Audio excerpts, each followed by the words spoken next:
ਓਂਕਾਰ ਸਤਿਨਾਮ ਕਰਤਾ ਪੁਰਖ ਨਿਰਭਉ ਨਿਰਵੈਰ ਅਕਾਲ ਮੂਰਤ ਅਜੂਨੀ ਸੈਭੰ ਗੁਰ ਪ੍ਰਸਾਦ ਡੰਡੋਤ ਬੰਦਨ ਅਨਕ ਬਾਰ ਸਰਬ ਕਲਾ ਸਮਰਥ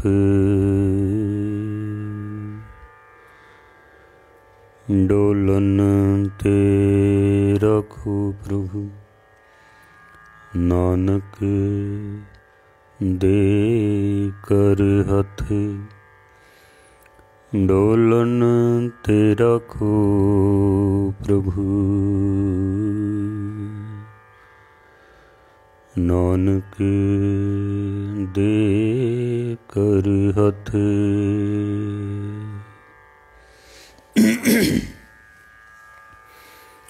ਪਰਮ ਸਨਮਾਨਯੋਗ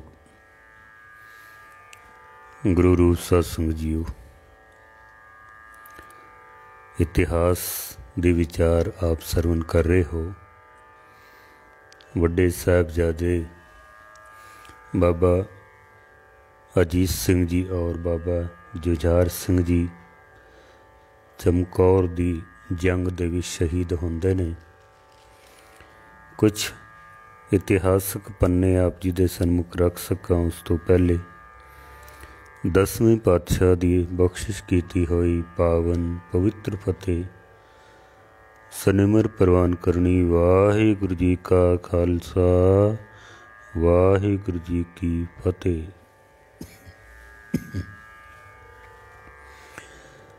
ਗੁਰੂ ਗੋਬਿੰਦ ਸਿੰਘ ਮਹਾਰਾਜ ਸੱਚੇ ਪਾਤਸ਼ਾਹ ਜੀ 40 ਸਿੰਘ, 2 ਸਾਹਿਬਜ਼ਾਦੇ ਤੇ ਸਤਿਗੁਰ ਆਪ ਚਮਕੌਰ ਦੀ ਗੜੀ ਦੇ ਵਿੱਚ ਪਹੁੰਚਦੇ ਨੇ। 21 ਦਸੰਬਰ ਦੀ ਰਾਤ ਸਤਿਗੁਰ ਜੀ ਆਪ ਪਹਿਰਾ ਦਿੰਦੇ ਹਨ।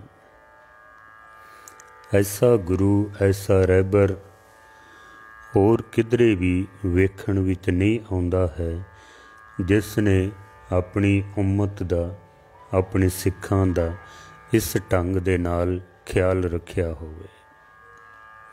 ਐਸਾ ਗੁਰੂ ਹੋਰ ਕੋਈ ਦਿਖਾਈ ਨਹੀਂ ਦਿੰਦਾ ਹੈ। ਸਤਿਗੁਰੂ ਆਪਣੇ ਸਾਹਿਬਜ਼ਾਦਿਆਂ ਦੇ ਨਾਲ ਜੋ ਮਨ ਵਿੱਚ ਗੱਲ ਕਰਦੇ ਹਨ ਜਾਂ ਜੋ ਖਿਆਲ ਅੰਦਰ ਪੈਦਾ ਹੁੰਦੇ ਨੇ, ਅਲੱਗ ਯਾਰਖਾਂ ਜੋਗੀ ਨੇ ਫਿਰ ਉੱਥੇ ਕਲਮ ਅਜ਼ਮਾਈ ਹੈ, ਉਹਨਾਂ ਖਿਆਲਾਂ ਨੂੰ ਸ਼ਬਦਾਂ ਦੇ ਰੂਪ ਦਿੱਤੇ ਹਨ। ਮਾਸੂਮ ਹੋ ਮਜਲੂਮ ਹੋ ਦੁਨੀਆ ਸੇ ਭਲੇ ਹੋ, लखते जिगर गोविंद हो नाजों से पले हो। दुनिया हुई अंधेर जब आँखों से टले हो, घर बार लुटा बाप कटा तुम भी चले हो। महाराज आउण वाले समय नूं देखते ने और जिहड़ियां अगलियां पंक्तियां लिखियां ना अल्लाह यारखां जोगी ने, बच्चे इसी हाल में अब सोए पड़े थे, बादीदा तर सतगुर बाली पे खड़े थे। महाराज सच्चे पातशाह जी अपने साहिबजादियां दे कोल खड़े हो के मेहर दी निगाह नाल तकदे हन, क्योंकि अज दी रात आखिरी रात है जद पिता पुत्र आमने सामने हन। छोटे साहिबजादे पहले विछड़ चुके ने। 22 ਦਸੰਬਰ ਦੀ ਜਦੋਂ ਸਵੇਰ ਹੁੰਦੀ ਹੈ, ਬਾਹਰ ਮੁਗਲਾਂ ਦਾ ਮੁਲਖਈਆ 22 ਤਾਰ ਦੇ ਰਾਜੇ ਔਰ ਗੁੱਜਰ, ਰੰਗੜ, ਲੁਟੇਰੇ ਕੁੱਲ ਮਿਲਾ ਕੇ ਤਕਰੀਬਨ ਕੋਈ 10 ਲੱਖ ਦੇ ਕਰੀਬ ਫੌਜ ਸਤਿਗੁਰਾਂ ਨੇ ਲਿਖੀ ਹੈ। ਗੁਰਸ਼ਨ ਹੈ ਚਿਕਾਰੇ ਕੁਨਦ ਚਿਹਲ ਨਰ कि 10 ਲੱਖ ਬਰਾਇਦ ਬਰੋ ਬੇਖਬਰ। ਬੇਖਬਰ ਭੁੱਖੇ ਪਿਆਸੇ 40 ਸਿੰਘਾਂ ਦੇ ਉੱਤੇ 10 ਲੱਖ ਦੀ ਫੌਜ ਟੁੱਟ ਕੇ ਪੈ ਜਾਂਦੀ ਹੈ। ਮਹਾਰਾਜ ਲਿਖਦੇ ਨੇ, ਬਾਹਰ ਇਹਨਾਂ ਮੁਗਲਾਂ ਨੇ ਅੱਲਾਹੂ ਅਕਬਰ ਦੇ ਨਾਰੇ ਬੁਲੰਦ ਕੀਤੇ ਨੇ। ਸਿੱਖਾਂ ਨੇ ਵੀ ਅੰਦਰ ਚੜ੍ਹਦੀ ਕਲਾ ਦੇ ਵਿੱਚ ਨਿਰੰਕਾਰ ਦਾ ਓਟ ਆਸਰਾ ਲੈਂਦਿਆਂ ਹੋਇਆਂ ਅੰਦਰੋਂ ਜਦੋਂ ਸਤਿ ਸ੍ਰੀ ਅਕਾਲ ਦੇ ਜੈਕਾਰੇ ਬੁਲਾਏ ਹਨ, ਉਹਨਾਂ ਲੱਖਾਂ ਦੀ ਆਵਾਜ਼ ਨੂੰ ਸਿੱਖਾਂ ਨੇ ਦਬਾ ਕੇ ਰੱਖ ਦਿੱਤਾ। ਕੁਛ ਝੜਪਾਂ ਹੁੰਦੀਆਂ ਨੇ, ਕੁਛ ਬਾਹਰੋਂ ਹਮਲੇ ਹੁੰਦੇ ਨੇ, ਅੰਦਰੋਂ ਸਿੱਖਾਂ ਨੇ ਮੂੰਹ ਤੋੜ ਜਵਾਬ ਦਿੱਤਾ ਹੈ। ਵਜ਼ੀਰ ਖਾਨ ਕਹਿੰਦਾ, ਜੇ ਅਸੀਂ ਇਹਨਾਂ ਨੂੰ ਜਿਉਂਦੇ ਪਕੜ ਲਈਏ ਨਾ ਤਾਂ ਬਾਦਸ਼ਾਹ ਕੋਲੋਂ ਸਾਨੂੰ ਜ਼ਿਆਦਾ ਇਨਾਮ ਮਿਲ ਸਕਦਾ ਵੇ, ਵੱਡੀਆਂ ਪਦਵੀਆਂ ਮਿਲ ਸਕਦੀਆਂ ਨੇ। ਕਿਉਂ ਨਾ ਅਸੀਂ ਪੌੜੀਆਂ ਲਾ ਕੇ ਤੇ ਇਹਨਾਂ ਨੂੰ ਜਿਉਂਦੇ ਹੀ ਪਕੜ ਲਈਏ। ਸਭ ਤੋਂ ਪਹਿਲੇ ਨਾਹਰ ਖਾਨ ਪੌੜੀ ਲਾ ਕੇ ਚੜ੍ਹਦਾ। ਜਿਸ ਵਕਤ ਪੌੜੀਆਂ ਲਾ ਕੇ ਚੜ੍ਹਿਆ ਨਾ, ਗੜੀ ਦੀ ਦੀਵਾਰ ਤੇ ਉੱਪਰ ਜਿਸ ਵੇਲੇ ਨੇ ਸਿਰ ਕੀਤਾ ਵੇ, ਸਾਹਮਣੇ ਬੈਠੇ ਸਨ ਗੁਰੂ ਗੋਬਿੰਦ ਸਿੰਘ ਮਹਾਰਾਜ ਸੱਚੇ ਪਾਤਸ਼ਾਹ ਜੀ। ਸਤਿਗੁਰ ਬਿਲਕੁਲ ਤਿਆਰ ਬੈਠੇ ਸਨ। ਜਿਉਂ ਇਸ ਨੇ ਸਿਰ ਉੱਚਾ ਕੀਤਾ, ਮਹਾਰਾਜ ਨੇ ਇੱਕੋ ਹੀ ਤੀਰ ਮਾਰਿਆ ਇਹਦੇ ਮੱਥੇ ਦੇ ਵਿੱਚ। ਉੱਪਰੋਂ ਹੀ ਇਹ ਗੁਲਾਟੀਆਂ ਖਾਂਦਿਆ ਹੋਇਆ ਥੱਲੇ ਡਿੱਗਾ ਵੇ, ਥੱਲੇ ਜਾ ਪਿਆ ਹੈ। ਉਸ ਤੋਂ ਬਾਅਦ ਫਿਰ ਖਵਾਜਾ ਮਹਿਮੂਦ ਉਹਨੇ ਚੜ੍ਹਨ ਦੀ ਕੋਸ਼ਿਸ਼ ਕੀਤੀ ਹੈ। ਨਾਹਰ ਖਾਨ ਥੱਲੇ ਡਿੱਗਦਾ ਹੈ ਤੇ ਖਵਾਜਾ ਮਹਿਮੂਦ ਉਹ ਚੜ੍ਹਨ ਦੀ ਕੋਸ਼ਿਸ਼ ਕਰਦਾ ਹੈ। ਜਿਉਂ ਇਹਨੇ ਪੌੜੀ ਦੇ ਉੱਤੇ ਪੈਰ ਰੱਖਿਆ ਤੇ ਉੱਪਰ ਵੱਲ ਤੱਕਿਆ ਨਾ, ਦੀਵਾਰ ਦੇ ਉੱਪਰ, ਸਤਿਗੁਰੂ ਉੱਪਰੋਂ ਦੇਖਿਆ ਥੱਲੇ, ਇਹਨੇ ਥੱਲੋਂ ਵੇਖਿਆ ਉੱਪਰ। ਜਿਉਂ ਆਪਸ ਦੇ ਵਿੱਚ ਨਜ਼ਰ ਮਿਲੀ ਹੈ, ਗੁਰੂ ਗੋਬਿੰਦ ਸਿੰਘ ਮਹਾਰਾਜ ਦਾ ਚਿਹਰਾ ਤੱਕ ਕੇ ਇਹਦੇ ਕੋਲੋਂ ਚੱਲਿਆ ਨਹੀਂ ਗਿਆ, ਇੱਕਦਮ ਡਰ ਕੇ ਤੇ ਦੀਵਾਰ ਦੀ ਓਟ ਵਿੱਚ ਛੁਪ ਗਿਆ ਹੈ। ਜਿਹੜੀ ਗੜੀ ਦੀ ਦੀਵਾਰ ਸੀ ਨਾ, ਉਹਦੀ ਓਟ ਦੇ ਵਿੱਚ ਛੁਪ ਗਿਆ ਹੈ। ਮਹਾਰਾਜ ਸੱਚੇ ਪਾਤਸ਼ਾਹ ਜੀ ਉੱਥੇ ਫਿਰ ਲਿਖਦੇ ਹਨ, ਸਤਿਗੁਰ ਕਹਿੰਦੇ ਨੇ ਕਿ ਹਰ ਆਕਸ਼ ਜੇ ਦੀਵਾਰ ਆਮਦ ਬਿਰੂ, ਬਖੁਰਦਨ ਯਕੇ ਤੀਰ ਸ਼ੂਦ ਗਰਕ ਖੂਹ। ਮਹਾਰਾਜ ਕਹਿੰਦੇ ਨੇ, ਜਿਹੜਾ ਵੀ ਮੇਰੇ ਸਾਹਮਣੇ ਆਇਆ ਨਾ, ਦੀਵਾਰ ਤੋਂ ਬਾਹਰ ਆਇਆ ਵੇ, ਇੱਕੋ ਹੀ ਤੀਰ ਖਾ ਕੇ ਤੇ ਉਹਦਾ ਕੰਮ ਤਮਾਮ ਹੋ ਗਿਆ। ਇੱਕੋ ਹੀ ਤੀਰ ਦੇ ਨਾਲ ਜਿਹੜਾ ਵੀ ਕੋਈ ਸਾਹਮਣੇ ਆਇਆ ਹੈ। ਫਿਰ ਮਹਾਰਾਜ ਇਹ ਵੀ ਲਿਖਦੇ ਹਨ ਕਿ ਬੈਰੂ ਨਿਆਮਦ ਕਸੇ ਜਾਂ ਦੀਵਾਰ, ਨਾ ਖੁਰਦੰਦ ਤੀਰੋ ਨਾ ਗਸ਼ਤੰਦ ਖੁਆਰ। ਜਿਹੜਾ ਦੀਵਾਰ ਦੀ ਓਟ ਤੋਂ ਬਾਹਰ ਨਹੀਂ ਆਇਆ ਹੈ, ਮਹਾਰਾਜ ਕਹਿੰਦੇ ਨੇ ਉਹਨੂੰ ਤੀਰ ਵੀ ਨਹੀਂ ਲੱਗਾ ਤੇ ਉਹ ਖੁਆਰ ਵੀ ਨਹੀਂ ਹੋਇਆ, ਉਹਦਾ ਨੁਕਸਾਨ ਵੀ ਨਹੀਂ ਹੋਇਆ ਹੈ। ਜਿਹੜਾ ਛੁਪ ਗਿਆ ਵੇ ਤਾਂ ਫਿਰ ਛੁਪ ਗਿਆ ਉਹ। ਮਹਾਰਾਜ ਕਹਿੰਦੇ ਨੇ ਕਿ ਕੀ ਆ ਖਵਾਜਾ ਮਰਦੂਦ ਸਾਏ ਦੀਵਾਰ, ਕਿ ਆ ਖਵਾਜਾ ਮਰਦੂਦ ਸਾਇਆ ਦੀਵਾਰ, ਨਿਆਮਦ ਬਮੇਦਾ ਵ ਮਰਦਾ ਨਵਾਰ। ਮਹਾਰਾਜ ਕਹਿੰਦੇ ਨੇ ਖਵਾਜਾ ਮਹਿਦੂਦ ਨੇ ਮਰਦਾਨਗੀ ਨਹੀਂ ਵਿਖਾਈ ਹੈ, ਮਰਦਾਂ ਵਾਲਾ ਕੰਮ ਨਹੀਂ ਕੀਤਾ ਹੈ। ਇੱਕ ਕਾਇਰ ਨਿਕਲਿਆ ਹੈ। ਜਦ ਤੂੰ ਮੈਦਾਨੇ ਜੰਗ ਦੇ ਵਿੱਚ ਆ ਹੀ ਗਿਆ ਮੈਂ, ਤੇ ਫਿਰ ਤੂੰ ਛੁਪਦਾ ਕਿਉਂ ਪਿਆ? ਫਿਰ ਮਰਦਾਂ ਦੀ ਤਰ੍ਹਾਂ ਮੈਦਾਨ ਦੇ ਵਿੱਚ ਸਾਹਮਣੇ ਆ, ਵਾਰ ਕਰ, ਜਾਂ ਤੂੰ ਮਾਰ ਜਾਂ ਮਰ ਜਾ। ਗੁਰਬਾਣੀ ਕਹਿੰਦੀ, ਸੂਰਬੀਰ ਕਿਸ ਨੂੰ ਕਹਿੰਦੇ ਨੇ? ਸੂਰਾ ਸੋ ਪਹਿਚਾਨੀਏ ਜੋ ਲੜੇ ਦੀਨ ਕੇ ਹੇਤ, ਪੁਰਜਾ ਪੁਰਜਾ ਕੱਟ ਮਰੇ ਕਬੂ ਨਾ ਛਾੜੇ ਖੇਤ। ਪੁਰਜਾ ਕੱਟ ਮਰੇ, ਸਰੀਰ ਦਾ ਇੱਕ ਇੱਕ ਅੰਗ ਉਸਦਾ ਜ਼ਖਮੀ ਹੋ ਜਾਏ, ਪਰ ਕਦਮ ਉਸਦੇ ਅੱਗੇ ਵਧਣ, ਪਿੱਛੇ ਨਾ ਆਵੇ। ਕਦਮ ਉਸਦੇ ਅੱਗੇ ਹੀ ਵਧਣ। पिछे ना आवे। एक विद्वान कहंदा कि माँ अगर बच्चे नूं जन्म देवे ना तो दो तरह के बच्चों नूं जन्म देवे माँ। दो तरह के बच्चे, वो दो तरह के बच्चे किस तरह के होण कि प्रेम सो नीर बहे जस गावत, नाचत देव चले सब अंगा, के खग गहे रण में भली बिद स्यों, लहू सो घाव चले अर ढंगा, बिद दोए पूत जने जननी जग, और सबे सुत कीट पतंगा।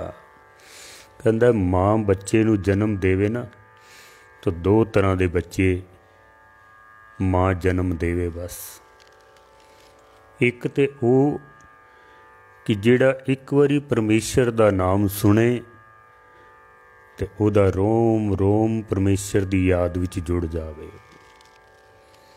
उहदियां अखां दे विचों पानी वहन लग पवे, समाधि लीन हो जावे। प्रेम सो नीर बहे जस गावत, या एक बारी वाहिगुरू उचारण करे तो समाधि लीन हो जाए, अखां दे विचों उहदे हंझू चलण लग पैन, बैराग दे विच आ जाए, प्रेम दे विच आ जाए। ते या फिर के खग गहे रण में भली बिद स्यों, लहू सुझाओ चले अर ढंगा। या फिर मैदाने जंग विच लड़न वाला ऐसा शूरवीर होवे कि सिर तो लैके पैरों तक जख्मी हो जाए, पर कदम उसदे अगे वधन पिछे ना आवे, ऐसा शूरवीर होवे। या ते परमेश्वर दा प्रेमी होवे, भगत होवे, ते या फिर शूरवीर होवे। दो तरह के पुत्र माँ जन्म देवे। बस इस तरह के। ख्वाजा महदूद इनू महाराज ने मरदूद लिखिया है। महाराज कहते ने कि ये मर्द नहीं निकलिया है, कायर निकलिया है। मैदाने जंग विच भी आ गया है तो फिर मौत नूं देख के तो फिर छुपदा पिया, मौत नूं देख के। महाराज कहते ने कि दरेगा अगर रूए ओ दीद में, बयक तीर लाचार बख्शीद में। महाराज कहते ने कि मैं मजबूर हो गया, वो मेरे सामने ही नहीं आया। जे किधरे मेरे सामने आ जाता ना तो महाराज कहते ने मैं एक तीर उन्होंने भी बख्श देना सी, पर मेरी मजबूरी कि वो मेरे सामने नहीं आया है, दीवार दे पिछे जाके तो छुप गया वे। सतगुरु ऐसा लिखते ने। उस तो बाद फिर बाहरों फिर हमले होंदे ने, कुछ अंदरों हमले होंदे ने।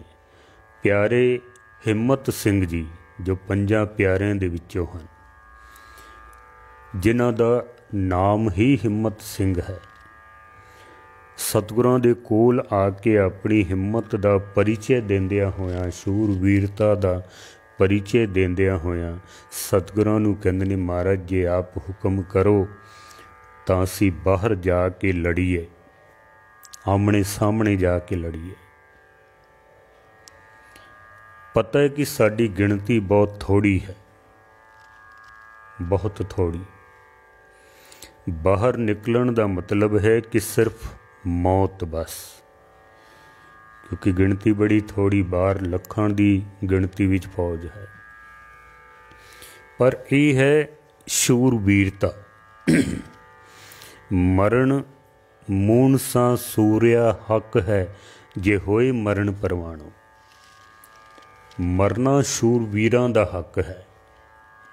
शूरवीर मौत कोलों डरदे नहीं हैं, क्योंकि वो तो मौत नूं इस तरह समझ लो कि मखौल करते ने, मजाक करते ने, मौत दे सामने जाके मुस्करांदे हैं। भगत कबीर साहब कहते ने कि कबीर मरता मरता जग मुआ, मर भी न जाने कोई, ऐसी मरनी जो मरे बहुर न मरना होए। सिखां नूं ते यही पढ़ाया गया कि पहला मरण कबूल, जीवन की छड़ आस। ते जिन्हें जीवन की आस छोड़ दी होवे वो मौत कोलों डर ही नहीं सकता है, मौत कोलों नहीं डर सकता। प्यारे हिम्मत सिंह जी महाराज नूं कहंदे ने, सच्चे पातशाह जे आप हुक्म दिओ तां असीं बाहर जाके लड़ीए। सतगुरु बड़े प्रसन्न होए ने।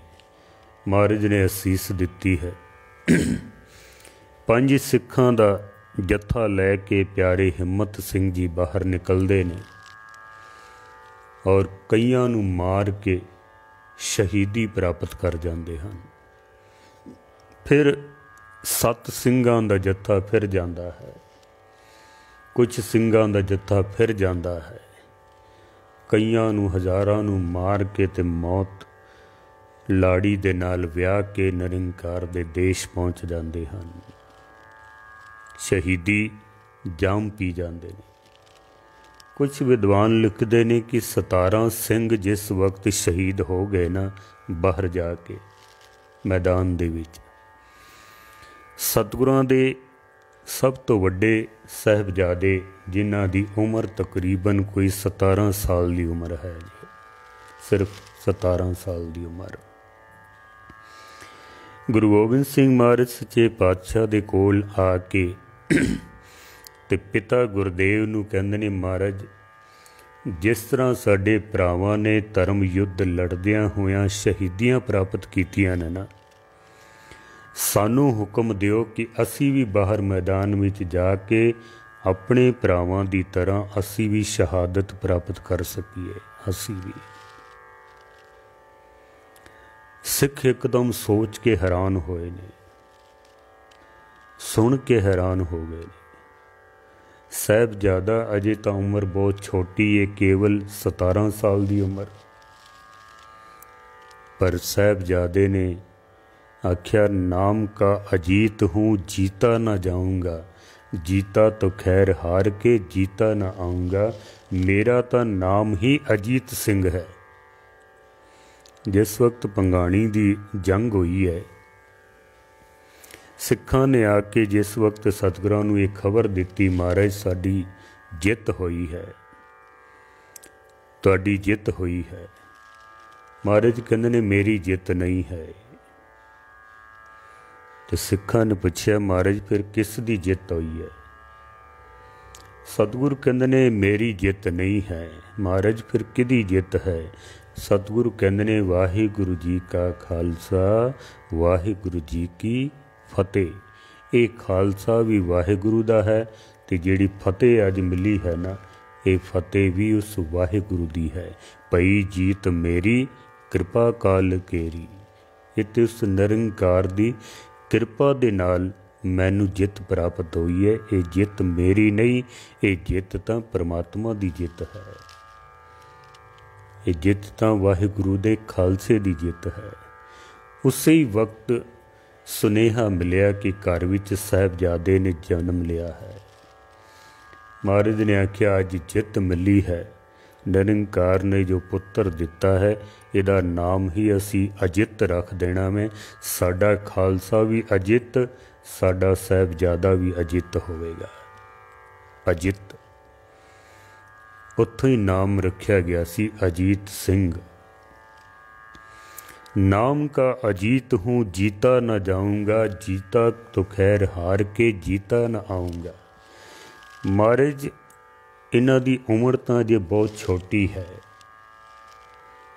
मैदाने जंग विच जाण दे लायक नहीं हने, बहुत छोटी उम्र है। महाराज सतगुरु कहंदे ने, नहीं मैं तां इसे दिन दी उड़ीक करदा पिया कि किस वक्त मेरे पुत्र जवान होण, वड्डे होण ते धर्म युद्ध दे विच लड़दियां होइयां शहादत प्राप्त करन, शहीद होण। माता जीतो जी एक दिन सतगुरां नूं कहण लगे कि पुत्र हुण वड्डे हो गए ने, इन्हां वास्ते हुण कोई साक लभणे चाहीदे हन, कोई बच्चियां लभो, इन्हां दे विआह करिए। महाराज सच्चे पातशाह जी ने साहिबजादा अजीत सिंह जी नूं, जुझार सिंह जी नूं अपने कोल बुलाया है ते महाराज इस तरह ना हत्थां दे नाल, गिट्ठां दे नाल नापण लग पे ने। कदी सीना नापदे ने, कदी लंबाई नापते हैं, कदी चौड़ाई नापते ने। तो माता जीतो जी पूछते हैं, महाराज ये की कर रहे हो? क्या वस्त्रां दे नाप लै रहे हो?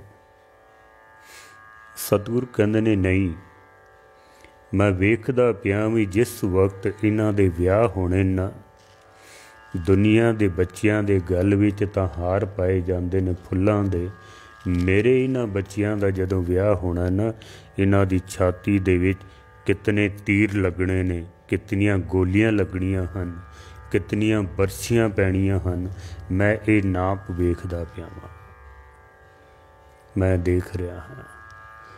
क्योंकि जिंद बहुती मरण वर लै जासी परनाए। सतगुर कहंदे ने इन्हां दे विआह होणगे पर मौत दे नाल। माता जीतो जी पुछदे ने, महाराज क्या मैं भी ये सब कुछ देख सकांगी? सतगुरु कहंदे ने नहीं, तुसी नहीं देख सकोगे, क्योंकि तुसी उस वक्त निरंकार दी गोद विच जा बिराजोगे। शायद इसे वास्ते ही कि साहिबजादियां ने शहीद होना है मैदाने जंग दे विच, मावां ते फिर मावां ही होंदियां ना, मावां दे दिल बड़े नरम दिल होंदे ने, प्यार दी मूरत होंदियां ने मावां, शायद ये देख ना सकन। शायद इसे वास्ते ही सतगुरां ने माता साहिब कौर जी नूं, माता सुंदरी जी नूं भाई मनी सिंह जी दे नाल हरिद्वार भेज दिता है। मैं तो इस दिन की उड़ीक विच हाँ कि कदों मेरे बच्चे वड्डे होण ते धर्म युद्ध दे विच अपने जोहर दिखांदियां होया अपने भरावां दी तरह शहीद हो जान। नाम का अजीत हूँ जीता न जाऊँगा, जीता तो खैर हार के जीता न आऊँगा। महाराज कहंदे ने मैं तो निरंकार कलों ये वर लैके आया हाँ, असीस लैके आया हाँ निरंकार कलों। देह शिवा बर मोह एहे, शुभ कर्मन ते कबहू न टरो, न डरो अरसों जब जाए लरो, निश्चय कर अपनी जीत करो, और सिख हो अपने ही मन को, ए लालच हो गुण तो उचरो, जब आव की ओद निधान बने, अत हीरण में तब जूझ मरो। इत्थे शिवा दे अर्थ किधरे शिवजी तो ना ले लेना, ये बहुत वड्डा भुलेखा है। शिवा का मतलब है शक्ति। भाई गुरदास जी नूं पढ़ो, गुरबाणी पढ़ो, शिव सकत उपाय के गुरबाणी, गुरु अमरदास महाराज रामकली महला तीजा दे विच। शिव सकत उपाय के करता आपे हुक्म वर्ताए। शिव एक शक्ति का नाम है। शिव जी का नाम ही शिव नहीं है, सिर्फ एक शक्ति का नाम है जो अकाल पुरख वाहिगुरु है। फिर कदी इस सबजैक्ट के उत्ते होर खुलियां विचारां आप जी नूं सरवण करावांगे। ये बहुत वड्डे भुलेखे हैं, गलत अर्थ किए गए हैं इन्हां पंक्तियां दे। शिव जी तो शिवा तो मुराद है एक शक्ति, अकाल पुरख वाहिगुरु। महाराज कहंदे ने मैं तां वर ही लैके आया हाँ निरंकार कलो कि धर्म युद्ध लड़ना है। धर्म चलावन संत उबारन, दुष्ट सबन को मूल उपारन। साडा ते जन्म ही इस वास्ते होया है कि धर्म युद्ध लड़न वास्ते। सतगुर सच्चे पातशाह ने अपने हत्थां दे नाल साहिबजादा अजीत सिंह जी नूं तैयार कीता है, शस्त्र सजाए ने। ते जिस वक्त महाराज सच्चे पातशाह जी असीस देण तो बाद साहिबजादा जदों घोड़े दे उत्ते चढ़न लगे ना, गुरु गोबिंद सिंह महाराज ने आप घोड़े की लगाम पकड़ के ते अपने पुत्र नूं घोड़े दे उत्ते चढ़ाया है। जिवें बच्चे का विआह हुंदा है ना, ते घोड़ी दे उत्ते चढ़ाया जाता है।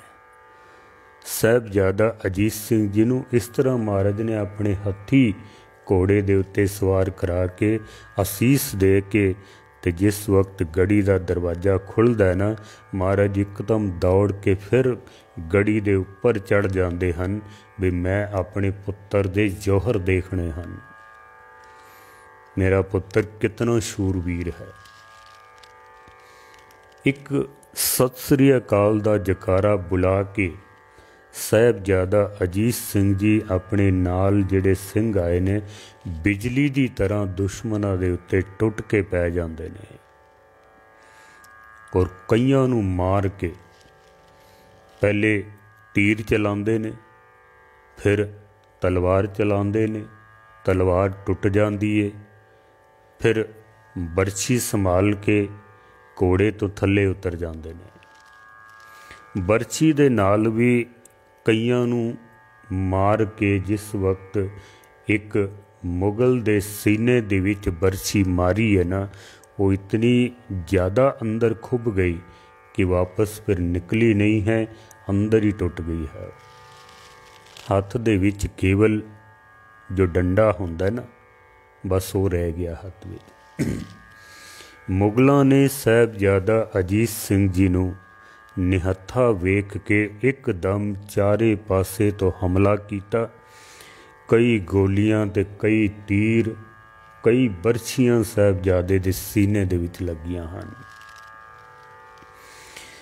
कई इतिहासकार लिखते ने कि 350 तो वध जख्म लगे ने, कुछ लिखते ने 500 के करीब जख्म लगे हैं। पर आप इत्थों ही अंदाज़ा ला सकते हैं कि एक साहिबजादा ते चारों पासे लखां की तादाद विच फौज है, कितने जख्म लगे होंगे, कितने जख्म। ये जिहड़ियां पंक्तियां ने उन्हों की व्याख्या प्रतक करके दिखा दी है कि सूरा सो पहचानिए जो लड़े दीन के हेत, पुरजा पुरजा कट मरे कबहू न छाड़े खेत। पर साहिबजादे दे चेहरे दे उत्ते उही मुस्कुराहट है, कदम फिर भी अगे वधदे हन, पिछे नहीं आते हैं।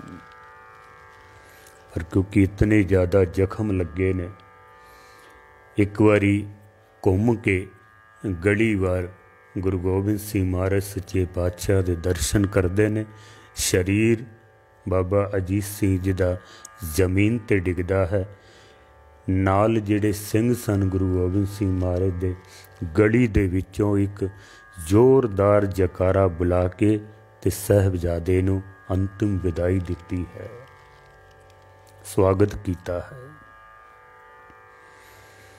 सतगुर सच्चे पातशाह जी हथ जोड़ के निरंकार दे चरनां दे विच पराई अमान क्यों रखिए, दिती हूँ सुख होए। इते पराई अमानत सी जड़ी अज मैं अदा कर दी है। जिसकी वस्त तिस आगे राखे, प्रभ की आज्ञा माने माथे। इते जिहदी वस्तु सी अज उहदे चरनां दे विच पहुँच गई है। अल्लाह यार खां जोगी लिखदा है कि गुरु गोबिंद सिंह महाराज इतने प्रसन्न होए, सतगुरु कहते ने शाबाश पिशर क्या खूब दलेरी से लड़े हो। शाबाश पिशर खूब दलेरी से लड़े हो, हाँ क्यों ना हो गोबिंद के फरजंद बड़े हो। बड़ी दलेरी दे नाल तुसी लड़े हो, ते लड़ो भी क्यों ना, आखिर गुरु दे सपुत्र हो तुसी, गोबिंद के फरजंद बड़े हो, तुसी गुरु दे वड्डे सपुत्र हो। गुरु तेग बहादुर साहब दे वड्डे पोतरे हो तुसी, लड़ो भी क्यों ना। जिस वक्त बाबा अजीत सिंह जी का शरीर जमीन ते डिगदा वे, अपने भरा नूं जमीन ते डिगदा होया देख के बाबा जुझार सिंह जी गुरु गोबिंद सिंह महाराज के चरनां विच आके बेनती करते हैं कि सच्चे पातशाह, भाई से बिछड़ कर हमें जीना नहीं आता, सोना नहीं, खाना नहीं, पीना नहीं भाता। महाराज मैं हुण अपने भरा कोलों विछड़ के जी नहीं सकता हाँ। असी दोनों कट्ठे खेडते रहे, कट्ठे असी तालीम लई है, कट्ठियां असी शस्त्र विद्या सीखी है, कट्ठे असी घुड़सवारी सीखी है। महाराज असी प्रसादा छकना है तां असी कट्ठे ਰਾਤ ਅਸੀਂ ਵਿਸਰਾਮ ਕਰਨਾ ਤਾਂ ਅਸੀਂ ਇਕੱਠਿਆਂ ਕਰਨਾ ਹੈ। ਸਵੇਰੇ ਅੰਮ੍ਰਿਤ ਵੇਲੇ ਉੱਠ ਕੇ ਅਸੀਂ ਬਾਣੀ ਪੜ੍ਹਨੀ ਹੈ ਤਾਂ ਇਕੱਠਿਆਂ ਪੜ੍ਹਨੀ ਹੈ। ਮਹਾਰਾਜ ਅਸੀਂ ਦੋਨੋਂ ਹੀ ਭਰਾ ਇਕੱਠਿਆਂ ਹੀ ਹਰ ਕੰਮ ਅਸੀਂ ਮਿਲ ਜੁਲ ਕੇ ਕੀਤਾ ਹੈ। ਇੱਕ ਭਰਾ ਅੱਜ ਦਾਦੇ ਦੀ ਗੋਦ ਵਿੱਚ ਜਾ ਬੈਠਾ ਹੈ। ਮਹਾਰਾਜ ਦੂਸਰਾ ਗੋਡਾ ਦਾਦਾ ਗੁਰੂ ਤੇਗ ਬਹਾਦਰ ਜੀ ਦਾ ਖਾਲੀ ਹੋਣਾ ਵੇ। ਮੈਨੂੰ ਵੀ ਆਗਿਆ ਦਿਓ ਕਿ ਮੈਂ ਆਪਣੇ ਭਰਾ ਦੀ ਤਰ੍ਹਾਂ ਦੁਸ਼ਮਣਾਂ ਦੇ ਨਾਲ ਮੁਕਾਬਲਾ ਕਰਦਿਆਂ ਹੋਇਆਂ ਸ਼ਹਾਦਤ ਦਾ ਜਾਮ ਪੀ ਕੇ ਦਾਦੇ ਦੀ ਗੋਦ ਵਿੱਚ ਆਪਣੇ ਭਰਾ ਕੋਲ ਜਾ ਬੈਠਾ। ਮੈਨੂੰ ਵੀ ਆਗਿਆ ਦਿਓ। ਨਾਲ ਜਿਹੜੇ ਸਿੰਘ ਸਨ ਉਹ ਹੋਰ ਵੀ ਹੈਰਾਨ ਹੁੰਦੇ ਹਨ। ਉਹਨਾਂ ਨੇ ਆਖਿਆ ਮਹਾਰਾਜ ਨਹੀਂ, ਇਹ ਨਹੀਂ ਹੋ ਸਕਦਾ, ਇਹ ਤਾਂ ਹੋਰ ਵੀ ਛੋਟੀ ਉਮਰ ਦੇ ਨੇ, ਤਕਰੀਬਨ ਕੋਈ 14 ਸਾਲ ਦੀ ਉਮਰ ਹੈ। ਮਹਾਰਾਜ ਤੁਸੀਂ ਇਹਨਾਂ ਨੂੰ ਰਹਿਣ ਦਿਓ ਅਤੇ ਸਾਨੂੰ ਆਗਿਆ ਦਿਓ, ਅਸੀਂ ਮੈਦਾਨੇ ਜੰਗ ਵਿੱਚ ਜਾ ਕੇ ਲੜਦੇ ਹਾਂ। ਸਤਿਗੁਰੂ ਕਹਿੰਦੇ ਨੇ ਨਹੀਂ, ਲੋਕ ਕਹਿਣਗੇ ਕਿ ਗੁਰੂ ਗੋਬਿੰਦ ਸਿੰਘ ਨੇ ਆਪਣੇ ਸਾਹਿਬਜ਼ਾਦੇ ਬਚਾ ਲਏ ਨੇ ਅਤੇ ਬੇਗਾਨੇ ਮਰਵਾ ਦਿੱਤੇ ਹਨ। ਮੈਂ ਇਹ ਕਦੀ ਵੀ ਬਰਦਾਸ਼ਤ ਨਹੀਂ ਕਰ ਸਕਦਾ ਕਿ ਕੱਲ੍ਹ ਨੂੰ ਕੋਈ ਮੇਰੇ ਉੱਤੇ ਕਿਸੇ ਤਰ੍ਹਾਂ ਦੀ ਵੀ ਕੋਈ ਉਂਗਲ ਉਠਾਵੇ। ਦੁਨੀਆ ਵਿੱਚ ਉਸ ਗੁਰੂ ਦਾ ਇਖਲਾਕ ਘੁੰਮਿਆ ਹੈ ਜਿਸ ਨੇ ਪੁੱਤਰਾਂ ਨੂੰ ਛੋੜ ਸਿੱਖਾਂ ਨੂੰ ਚੁੰਮਿਆ ਹੈ। ਇਹ ਤਾਂ ਉਹ ਗੁਰੂ ਹੈ ਸਾਡਾ। ਮਹਾਰਾਜ ਬੜੇ ਪ੍ਰਸੰਨ ਹੋਏ ਹਨ ਅਤੇ ਸਤਿਗੁਰ ਕਹਿੰਦੇ ਨੇ ਵੀ ਜੁਝਾਰ ਸਿੰਘ ਤੁਹਾਡਾ ਨਾਮ ਹੀ ਜੁਝਾਰ ਹੈ, ਜੋ ਜੁਝਾਰੂ ਹੈ ਜੂਝਣ ਵਾਲਾ। ਤੁਸੀਂ ਆਪਣਾ ਆਪ ਪੇਸ਼ ਕਰਕੇ ਇੱਕ ਮਿਸਾਲ ਕਾਇਮ ਕਰ ਦਿੱਤੀ। ਇੱਕ ਮਿਸਾਲ, ਜੇ ਅਸੀਂ ਆਵਾਜ਼ ਮਾਰ ਕੇ ਤੁਹਾਨੂੰ ਬੁਲਾਉਂਦੇ ਤਾਂ ਕਮਜ਼ੋਰੀ ਆ ਸਕਦੀ ਸੀ ਕੌਮ ਵਿੱਚ। ਤੁਸੀਂ ਆਪਣਾ ਆਪ ਪੇਸ਼ ਕਰਕੇ ਇੱਕ ਮਿਸਾਲ ਕਾਇਮ ਕੀਤੀ ਹੈ। ਜਦ ਵੀ ਕਦੀ ਕੌਮ ਦੇ ਉੱਤੇ ਕੋਈ ਭੀੜ ਬਣੇਗੀ, ਕੋਈ ਦੁੱਖ ਆਵੇਗਾ, ਕੋਈ ਸੰਕਟ ਆਏਗਾ, ਤੇਰੇ ਵਰਗੇ ਲੱਖਾਂ ਹੀ ਜੁਝਾਰ ਬਿਨਾਂ ਆਵਾਜ਼ ਮਾਰੇ ਆਪਣਾ ਆਪ ਪੇਸ਼ ਕਰ ਦੇਣਗੇ, ਜੂਝਣ ਵਾਸਤੇ ਤਿਆਰ ਹੋ ਜਾਣਗੇ। ਲੱਖਾਂ ਹੀ ਜੁਝਾਰ ਤੁਸੀਂ ਆਪਣਾ ਆਪ ਪੇਸ਼ ਕਰਕੇ ਇੱਕ ਮਿਸਾਲ ਕਾਇਮ ਕਰ ਦਿੱਤੀ ਹੈ। ਮਹਾਰਾਜ ਮੈਨੂੰ ਵੀ ਆਗਿਆ ਦਿਓ ਕਿ ਮੈਂ ਮੈਦਾਨੇ ਜੰਗ ਵਿੱਚ ਜਾ ਕੇ ਦੁਸ਼ਮਣਾਂ ਦਾ ਮੁਕਾਬਲਾ ਕਰਾਂ। सतगुरु कहते ने हाँ क्यों नहीं, हम ही ने कहा बाप से ज्यां दीजिए धर्म पर, लोग कहते हैं अब आपसे ज्यां दीजिए धर्म पर। महाराज कहते ने 9 साल की उम्र विच मैं ही अपने पिता नूं कहा सी कि तुसी शहादत दियो। लोग कहते हैं अब आपसे ज्यां दीजिए धर्म पर, तुमको भी इसी राह पे कुर्बान करेंगे। सद शुक्र है हम भी कभी खंजर से मरेंगे। महाराज कहते ने पिता नूं भी असी कुर्बान किया। अजीत सिंह हुणे आग्या लैके गया सी, तुहानूं भी इसे रस्ते दे उत्ते असी कुर्बान करांगे। पर महाराज कहते ने सद शुक्र है हम भी कभी खंजर से मरेंगे। महाराज अपना आउण वाला जिहड़ा समा है ना, वो भी दसदे हन कि तुहाडे पिछे असी भी एक दिन आ जाना है। गुरु गोबिंद सिंह महाराज सच्चे पातशाह जी कितनी उच्ची अवस्था दे मालिक हैं। जो नर दुख में दुख नहीं माने, सुख सने अर पै नहीं जाके कंचन माटी माने। सतगुर जी दे चेहरे दे उत्ते ओही नूर, ओही जलाल जिसनों गुरु अर्जन देव जी महाराज कहते ने कि तैसा स्वਰਨ तैसी उस माटी, तैसा अमृत तैसी बिक खाटी, तैसा मान तैसा अभिमान, तैसा रंक तैसा राजान, जो वरताए साई जुगत, नानक ओ पुरख कहिए जीवन मुकत। जिन्हों ने दुख ते सुख नूं एक समान समझा है, मान ते अपमान नूं एक समान समझा है, सोने ते चांदी नूं मिट्टी दे बराबर समझिया है। महाराज सच्चे पातशाह जी का जिगरा देखो भी, एक सुपुत्र मैदान विच पिया होया वे, मौत की नींद भी सुता होया, ते एक आग्या मंगदा पिया वे। सतगुर फिर भी खुश हो के कह रहे हैं कि हाँ क्यों नहीं, असी तैनू इसे रस्ते ते कुर्बान करांगे। भर्राई सी आवाज़ में बोले गुरु गोबिंद, पाला है तुम्हें नाज से, बोले गुरु गोबिंद, रोका नहीं आगाज से, बोले गुरु गोबिंद, उस नन्हे से जाबाज से, बोले गुरु गोबिंद, ले आओ तन पाक पे हथियार सजा दें, छोटी सी कमा नन्ही सी तलवार सजा दे। महाराज कहंदे ने सिखां नूं भी लियाओ शस्त्र लियाओ, मैं अपने सुपुत्र नूं अपने हत्थी तैयार करके भेजना है। महाराज ने फिर, हम देते हैं खंजर उसे शमशीर समझना, हम देते हैं खंजर उसे शमशीर समझना, नेजों की जगह दादा का तुम तीर समझना, जितने मरे इससे उन्हें बेपीर समझना, जख्म आए तो रोना नहीं दिलगीर समझना, जब तीर कलेजे में लगे सी नहीं करना, उफ मुँह से मेरी जान कभी भी नहीं करना। महाराज अपने पुत्र नूं समझा रहे हैं कि जदों तीर लगे ना तो सी नहीं करनी है। तुहाडे दादा गुरतेग बहादुर साहब दा जदों सीस कलम किया गया ना, सीस दिया पर सी ना उचरी।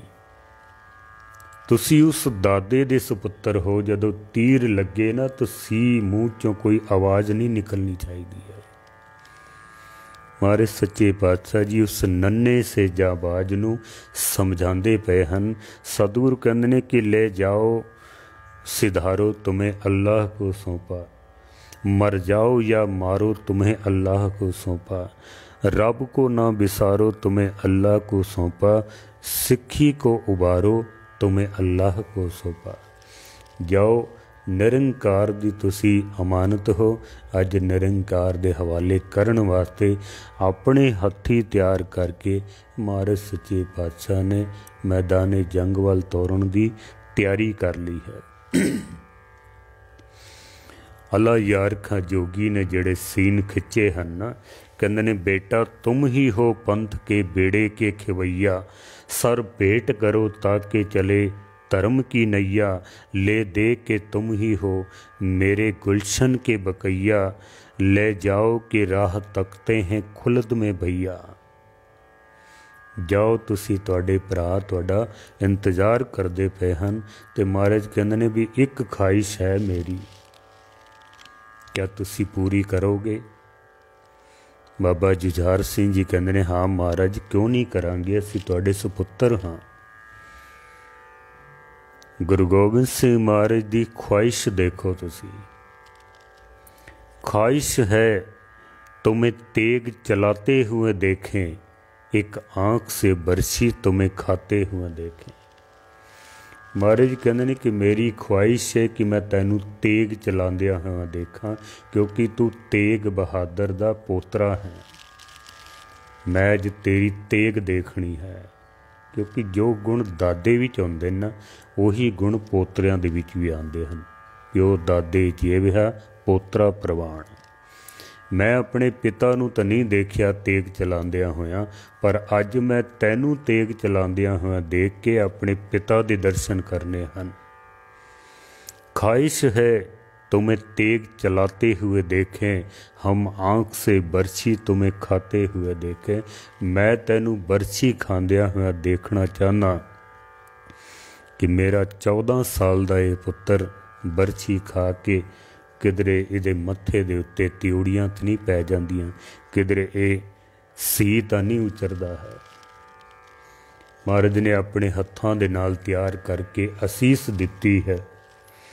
जिस वक्त तोरिया गया साहिबजादा जुझार सिंह जी आग्या लैके जदों पौड़ियां उतर के थल्ले आउंदे ने, गड़ी दा दरवाज़ा खोलण ते बंद करन दी जिहड़ी ड्यूटी है ना, वो ड्यूटी है भाई जीवन सिंह जी की। ये जीवन सिंह भाई जेता सिंह जो सतगुरां दा सीस लैके दिल्ली तो आनंदपुर साहब गया सी, अमृत छकण तो बाद इन्हां दा नाम फिर जीवन सिंह रखा गया सी। वो दरवाजे दे उत्ते खड़े ने, उन्हां दी ड्यूटी सी दरवाज़ा खोलना ते बंद कर देना। दरवाज़ा खुलिया नहीं, सतगुरु उड़ीकदे पे ने भी अजे तक मैदान विच क्यों नहीं आया मेरा सपुत्र। ते महाराज ने उपरों जदों झात मारी ना ते थल्ले वेख्या कि साहिबजादे खलोते हुए ने, नाल जिहड़े सिंघां नूं भेजिया वो भी खलोते हुए ने। ते महाराज पुछदे ने भी जीवन सिंह दरवाज़ा क्यों नहीं खोलदा है। भाई जीवन सिंह जी उन्हां दी अखां दे विच हंझू आ गए जी, हथ जोड़ के कहंदे ने महाराज सच्चे पातशाह जीओ, असी आनंदपुर साहब तो चले सां, 4 साडे भरा साडे नाल सन, मातावां साडे नाल सन, बुजुर्ग मां साडे नाल सी। असी आनंदपुर दा किला छोड़ दिता, असी फिर भी सबर कीता है। साडे शाही ठाठ फाठ चले गए, असी फिर भी सबर कीता है। सरसा नदी दे विच साडा खजाना रुड़ गया, असी फिर भी सबर कीता है। साडे भरा शहीद हो गए सरसा नदी दे विच, असी फिर भी सबर कीता। मातावां साडियां विछड़ गईयां, 2 भरा साडे विछड़ गए सरसा किनारे, असी फिर भी सबर कीता है। पर महाराज हुण नहीं हुंदा। एक साहिबजादा मैदाने जंग विच मौत दी नींद सुत्ता होया ते दूसरा जाण दी इजाजत मंगदा पिया। महाराज हुण असीं ये बर्दाश्त नहीं कर सकदे हां, तुसीं ये अपना हुक्म वापस लै लवो। जुझार सिंह दी जगह ते तुसीं मैनू असीस दिओ, मैं बाहर जाके ते दुश्मनां दा मुकाबला करना है, मैं बाहर जाके। महाराज कहंदे ने नहीं जीवन सिंह, दुनिया की कहेगी भी अपना साहिबजादा बचा लिया वे ते बेगानियां नूं मरण वास्ते झोक दिता वे विच। ये तां अज नहीं तां कल शरीर दा तां कर्म ही है, एक दिन मर जाना। काल पाए ब्रह्मा बपधरा, काल पाए शिवजीव अवतरा, काल पाए कर बिसन प्रकाशा, सकल काल का किया तमाशा। जो उपजो सो बिनस है, परो आज के काल। आज या कल ये तो एक ना एक दिन चला ही जाना है, कोई रहत नहीं ना जाना। फिर महाराज कहंदे ने कि तू कदी भम्मट देखिया पतंगे नूं? पतंगे दी प्रीत होंदी है दीवे दी लो दे नाल, दीवे दी लाट नाल। एक पतंगा जिस वेले उस लाट दे कोल जांदा है, सड़ जांदा है, मर जांदा है। उन्हों देख के जिहड़ा दूसरा हुंदा है ना पतंगा, उन्हों चाह चढ़ जांदा। ये नहीं भी उन्हों मौत दी नींद सुत्ता होया देख के ते वो डर जांदा है। जिहड़े डर जांदे ने वो कायर हुंदे ने, वो जिहड़े डर जांदे ने। महाराज कहंदे ने दूसरे पतंगे नूं चाह चढ़ जांदा वे, ਉਹਦੇ ਪਿੱਛੇ ਉਹ ਵੀ ਸ਼ਹੀਦ ਹੋ ਜਾਂਦਾ। ਉਹਨਾਂ 2 ਨੂੰ ਦੇਖ ਕੇ ਤੀਸਰੇ ਨੂੰ ਹੋਰ ਜ਼ਿਆਦਾ ਚਾਅ ਚੜ੍ਹ ਜਾਂਦਾ, ਚੌਥੇ ਨੂੰ ਹੋਰ ਜ਼ਿਆਦਾ ਚਾਅ ਚੜ੍ਹ ਜਾਂਦਾ ਵੇ। ਭਾਈ ਸਾਹਿਬ ਭਾਈ ਗੁਰਦਾਸ ਜੀ ਨੇ ਬੜਾ ਸੁੰਦਰ ਪ੍ਰਮਾਣ ਦਿੱਤਾ ਹੈ। ਭਾਈ ਸਾਹਿਬ ਕਹਿੰਦੇ ਨੇ ਕਿ ਦੀਪਕ ਜਲੇ ਪਤੰਗ ਵੰਸ ਫਿਰ ਦੇਖ ਨਾ ਹਟੇ। ਪਤੰਗੇ ਦੀ ਜਿਹੜੀ ਸਾਰੀ ਵੰਸ ਹੈ ਨਾ, ਉਹ ਦੀਵੇ ਦੀ ਲੋ ਨਾਲ ਪ੍ਰੇਮ ਕਰਦੇ ਨੇ ਤੇ ਰੋਜ਼ ਸ਼ਹੀਦ ਹੁੰਦੇ ਨੇ ਤੇ ਰੋਜ਼ ਪੈਦਾ ਹੁੰਦੇ ਨੇ, ਰੋਜ਼ ਸ਼ਹੀਦ ਹੁੰਦੇ ਨੇ, ਰੋਜ਼ ਪੈਦਾ ਹੁੰਦੇ ਨੇ। ਇਹ ਕ੍ਰਮ ਉਹਨਾਂ ਦਾ ਚੱਲਦਾ ਹੀ ਰਹਿੰਦਾ ਵੇ, ਉਹ ਕਦੀ ਰੁਕਦੇ ਨਹੀਂ ਹਨ। ਬਈ ਇੱਕ ਮਰ ਗਿਆ ਤੇ ਹੁਣ ਮੈਂ ਨਾ ਜਾਵਾਂ ਉਹਦੇ ਪਿੱਛੇ। ਮਹਾਰਾਜ ਕਹਿੰਦੇ ਨੇ ਇਹ ਸ਼ੂਰਵੀਰ ਹੈ, ਭਰਾ ਨੂੰ ਦੇਖ ਕੇ ਇਹਦੇ ਅੰਦਰ ਹੋਰ ਚਾਅ ਚੜ੍ਹ ਗਿਆ, ਇਹ ਹੁਣ ਰੁਕਣ ਵਾਲਾ ਨਹੀਂ ਹੈ। ਦੀਪਕ ਜਲੇ ਪਤੰਗ ਵੰਸ ਫਿਰ ਦੇਖ ਨਾ ਹਟੇ, ਇਹਨੇ ਹੁਣ ਰੁਕਣਾ ਨਹੀਂ ਹੈ। ਇਹ ਵੀ ਆਪਣੇ ਭਰਾ ਦੀ ਤਰ੍ਹਾਂ ਕੁਰਬਾਨ ਹੋਣ ਵਾਸਤੇ ਤਿਆਰ ਹੈ। ਜੀਵਨ ਸਿੰਘ ਮੋਹ ਨਾ ਕਰ, ਦਰਵਾਜ਼ਾ ਖੋਲ ਦੇ। ਪਿਆਰੇ ਜੀਵਨ ਸਿੰਘ ਜੀ ਨੇ ਕੰਬਦੇ ਹੋਏ ਹੱਥਾਂ ਦੇ ਨਾਲ ਅੱਖਾਂ ਦੇ ਵਿੱਚ ਹੰਝੂ ਤੇ ਦਰਵਾਜ਼ਾ ਖੋਲ੍ਹ ਦਿੱਤਾ ਹੈ। ਸਾਹਿਬਜ਼ਾਦਾ ਜੁਝਾਰ ਸਿੰਘ ਜੀ ਨਾਲ ਸਿੰਘ ਜਿਹੜੇ ਲਏ ਹਨ, ਸਤਿ ਸ੍ਰੀ ਅਕਾਲ ਦਾ ਜਕਾਰਾ ਬੁਲਾ ਕੇ ਮੈਦਾਨੇ ਜੰਗ ਦੇ ਵਿੱਚ ਦੁਸ਼ਮਣਾਂ 'ਤੇ ਟੁੱਟ ਕੇ ਪੈ ਜਾਂਦੇ ਹਨ। ਕਈਆਂ ਨੂੰ ਮਾਰ ਕੇ ਜਿਸ ਵਕਤ ਸਾਹਿਬਜ਼ਾਦਾ ਅਜੀਤ ਸਿੰਘ ਜੀ ਦੇ ਕੋਲ ਪਹੁੰਚਦੇ ਹਨ ਤਾਂ ਫਿਰ ਭਰਾ ਨੂੰ ਦੇਖ ਕੇ ਤੇ ਜੁਝਾਰ ਸਿੰਘ ਜੀ ਉੱਥੇ ਰੁਕ ਜਾਂਦੇ ਹਨ। अल्लाह यार का जोगी लिखता है कि मैदान में जब भाई का लाशा नजर आया, घोड़े से वो मासूम दिलावर उतर आया। वो मासूम बाबा जुझार सिंह जी अपने भरा दी लाश नूं देख के ते फिर अगे वध नहीं सके, उत्थे ही रुक गए हैं। फिर जो उन्होंने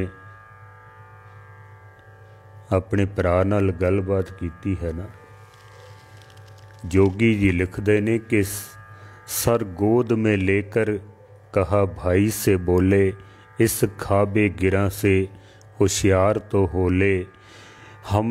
हम कौन हैं देखो जरा आँख तो खोले, सोने की ही अगर ठानी है तो जरा मिल के तो सोले। भाई तुम्हें गंज शहीदा की जमी है, हमने भी यही सोने की ठानी है। कहते ने तुसी सुते होए हो, मैं भी तुहाडे नाल ही इसे मैदाने जंग दे विच तुहाडे नाल ही शहीद हो के मौत दी नींद विच सोना है। एक बारी मेरे नाल उठ के जरा गलबात ते करो ना। बाबा जुझार सिंह जी जोगी जी लिखते ने कि इधर गलबात बाबा जुझार सिंह जी बाबा अजीत सिंह जी नाल कर रहे हैं। इतने में खदंग आके लगा हाय जिगर में, था तीर कलेजे में या काटा गुल तर में। जिमें फुल दे विच कोई कंडा चुबो दिता जाए ना, इस तरह बाबा जुझार सिंह जी दे सीने दे विच एक तीर आके लगा वे, इस तरह आके लगा। था तीर कलेजे में या काटा गुल तर में, तारीख जमाना हुआ सतगुर की नज़र में। जिसले तीर लग्या ना, तूफान उठा खाक उड़ी बहर में बर में। जिस वक्त तीर लगता है साहबजादे नूं तो फिर जमीन ते आसमान ते जिवें तूफान उठ गया है। भी एक छोटा जा 14 साल दा एक शूरवीर लखां दा मुकाबला करदे होया, 1.25 लाख से एक लड़ाऊं तबे गोबिंद सिंह नाम कहाऊं। जोगी जी लिखते हैं जदों चारे पासे तो हमला होया ना और बहुत सारे जद जख्म लगे ने, तिवरा के गिरा लखते जिगर पर। तिवरा के गिरा लखते जिगर पर, क्या गुजरी है इस वक्त कहूँ क्या मैं पिदर पर। पिदर कहते ने पिता नूं। जदों एक पुत्र की लाश दे उत्ते दूसरे पुत्र की लाश डिगी है ना, अल्लाह यार खां जोगी कहता है मैं अंदाज़ा नहीं ला सकता कि गुरु गोबिंद सिंह ते उस वक्त की गुजरी होवेगी, की गुजरी है। पर मेरे सतगुर सच्चे पातशाह जी वो तो देख रहे सन अपने शूरवीर नूं कि जिस वक्त तीर लग्या है, बरछी लगी है ना, तो साहिबजादा जुझार सिंह ने मुस्कुरांदियां होया अपने पिता के दर्शन कीते ने। सतगुरां ने असीस दिती है। जिस वक्त लाश डिगदी है थले, प्राण पंखेरू उड़ जाते ने। सिखां ने जकारा बुला के अंतिम विदाई दिती है। गुरु गोबिंद सिंह महाराज कब्जे से म्यानन तेग के फिर हाथ उठाया, सतगुरु ने वहीं सजदाए शुकराना बजाया। महाराज दा हाथ जिहड़ा सी ना वो किरपान दे उत्ते सी। महाराज ने एकदम किरपान तो हाथ चुक्या, दोनों हाथ जोड़े, निरंकार दे चरनां दे विच सजदियां करदियां होया महाराज ने शुकराना अदा कीता है कि जिसकी वस्त सोई ले जाएगा, रोस किसे स्यों कीजे। कबीर मेरा मुझ में किछ नहीं, जो किछ है सो तेरा, तेरा तुझको सौंपते क्या लागे मेरा। इत निरंकार दी जो अमानत सी मेरे कोल, वो अज अमानत अदा कर दी है। महाराज सच्चे पातशाह शुकराना करते हैं कि हे निरंकार, तू मेरे उत्ते मेहर भरिया हथ रख के ये अपनी अमानत मेरे कोलों आप तुसी कबूल कर ली है। महाराज कहते ने प्रवान करना शुकराना है तेरा। इस तरह दोनों साहबजादे धर्म युद्ध लड़द्या होया ਲੱਖਾਂ ਦਾ ਮੁਕਾਬਲਾ ਕਰਦਿਆਂ हैं दोनों साहबजादे शहीद हो जाते हैं। शाम का वक्त सूरज भी जिमें इन्हां मासूम साहबजादियां की शहादत नूं वेख नहीं सकिया तो उन्हें अखां बंद कर लिया ने। 22 दिसंबर का सूरज अस्त होया, आसमान दे विच लाली छा गई जिमें साहबजादियां दा खून सारे ब्रह्मंड दे विच छा गया होवे। सारे ब्रह्मंड विच 22 दिसंबर का दिन गुरु गोबिंद सिंह महाराज का आगमन दिन ते साहबजादियां दा शहादत का दिन। ये बहुत वड्डा दिन जो असी पिछले दिन ही मनाया है। सतगुरु मेहर करन बाकी विचार कल आप जी दे सन्मुख रखांगे। बहुत बहुत धन्यवाद आप जी का। बहुत संगतां दा प्यार दास नूं मिलिया है। काफ़ी फोन भी आए हैं। जिन्हां ने कथा सागर पेज फॉलो किया है उन्होंने धन्यवादी हाँ। जिन्होंने ने नहीं किया जरूर आप फॉलो करो, कथा शेयर कर दो, कमेंट करो, कोई राय देनी चाहो जरूर अपने ख्याल साढ़े तक पहुँचाओ। बाकी विचार कल आप जी दे सन्मुख भुलां चुकां दी क्षमा। वाहिगुरू जी का खालसा, वाहिगुरू जी की फतेह।